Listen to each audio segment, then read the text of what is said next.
तो चैप्टर 10 में हम आ गए हैं डिसिप्लिनरी प्रोसीडिंग्स के। इसमें हम समझेंगे सस्पेंशन क्या है। सस्पेंशन हमने CCA रूल 1965 में भी पढ़ा था, रूल 10 के अंतर्गत। CCA का फुल फॉर्म क्या है? Central civil services classification control appeal rules 1965, या अपील कह सकते हैं। चलिए इसको भी जल्दी जल्दी देखते हैं और समझते हैं क्या है इसके अंतर्गत। सस्पेंशन क्या है? सस्पेंशन अस्थायी रूप से ड्यूटी से हटाना होता है। सेवा समाप्त इसमें नहीं होती, केवल कार्य करने की अनुमति नहीं रहती। यह दंड नहीं है, बहुत इंपॉर्टेंट पॉइंट है, बल्कि अंतरिम व्यवस्था है, पेनल्टी नहीं है ये। कर्मचारी को सब्सिस्टेंस अलाउंस मिलता है, जीविका भत्ता। सस्पेंशन के खिलाफ अपील का अधिकार होता है। कौन सस्पेंड कर सकता है? निम्नलिखित अधिकारी सस्पेंड कर सकते हैं। ये हमने पहले भी पढ़ चुका है, परंतु फिर हम इसमें डिसिप्लिनरी प्रोसीडिंग्स के अंदर पढ़ रहे हैं, तो देखते हैं। अपॉइंटिंग अथॉरिटी सस्पेंड कर सकता है, डिसिप्लिनरी अथॉरिटी सस्पेंड कर सकता है, राष्ट्रपति द्वारा अधिकृत कोई अन्य प्राधिकारी सस्पेंड कर सकता है। यदि अपॉइंटिंग अथॉरिटी से नीचे का अधिकारी सस्पेंड करता है तो अपॉइंटिंग अथॉरिटी को तुरंत सूचना देना अनिवार्य है। ये हम पहले भी पढ़ चुके हैं CCA रूल के अंतर्गत। कब सस्पेंशन किया जाता है? कब सस्पेंशन किया जा सकता है? 3 मुख्य स्थितियों के अंतर्गत किसी भी कर्मचारी को सस्पेंड कर दिया जाता है।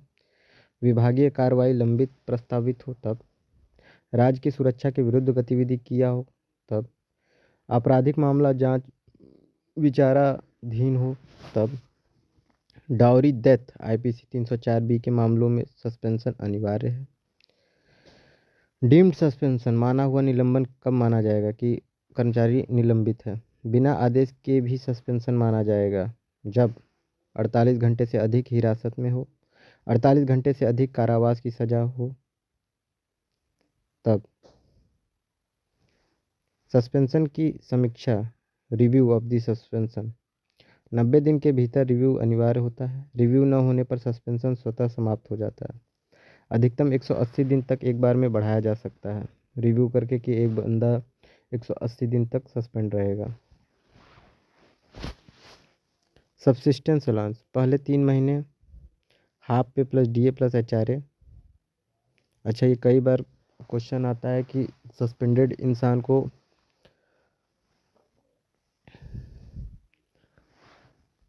सब्सिस्टेंस अलाउंस मिलेगा कि नहीं, तो हाँ जी, उसको मिलता है।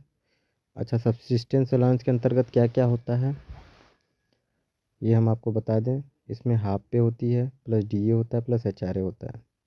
3 महीने बाद 50% तक बढ़ाया या घटाया जा सकता है। ये बहुत इंपॉर्टेंट पॉइंट है। हाफ पे, इसमें फुल पे नहीं मिलती, इसमें हाफ पे प्लस DA प्लस HRA मिलता है 3 महीने तक। फिर 3 महीने के बाद 50% तक या तो बढ़ा दीजिए या तो घटा दीजिए। माइनर पेनल्टी मामलों में यदि अंत में माइनर पेनल्टी लगे, सस्पेंशन अवैध माना जाएगा। पूरा वेतन मिलेगा, अवधि ड्यूटी मानी जाएगी। रिटायरमेंट रेजिग्नेशन, सस्पेंशन में भी सुपर एनुएशन पर रिटायरमेंट होगा। रेजिग्नेशन आमतौर पर स्वीकार नहीं की जाती। चलिए 25 MCQ देखते हैं। सस्पेंशन क्या है? अस्थायी ड्यूटी से हटाना है। सस्पेंशन CCA रूल्स के अंतर्गत नो पेनल्टी है। सस्पेंशन के दौरान कर्मचारी को क्या मिलता है? सब्सिस्टेंस अलाउंस, इसमें हाफ पे DA प्लस HRA मिलता है 3 महीने तक। फिर 3 महीने के बाद 50% घटाया या बढ़ाया जा सकता है। कौन सस्पेंड कर सकता है? अपॉइंटिंग अथॉरिटी, डिसिप्लिनरी अथॉरिटी और प्रेसिडेंट द्वारा नियुक्त या प्राधिकार प्राप्त व्यक्ति। 48 घंटे से अधिक हिरासत में होने पर डीम्ड सस्पेंशन माना जाएगा। डाउरी डेथ केस में सस्पेंशन अनिवार्य है। सस्पेंशन का रिव्यू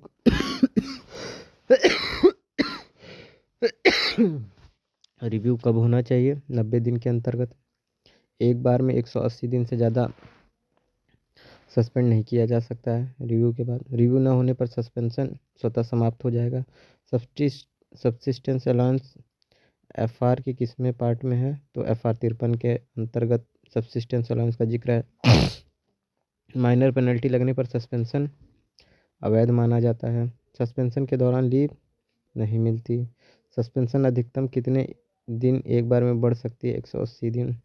सस्पेंशन आदेश कैसा होना चाहिए, लिखित। इलेक्शन ड्यूटी में सस्पेंशन कौन कर सकता है, इलेक्शन कमीशन। सस्पेंशन के दौरान LTC केवल फैमिली। Okay, thank you.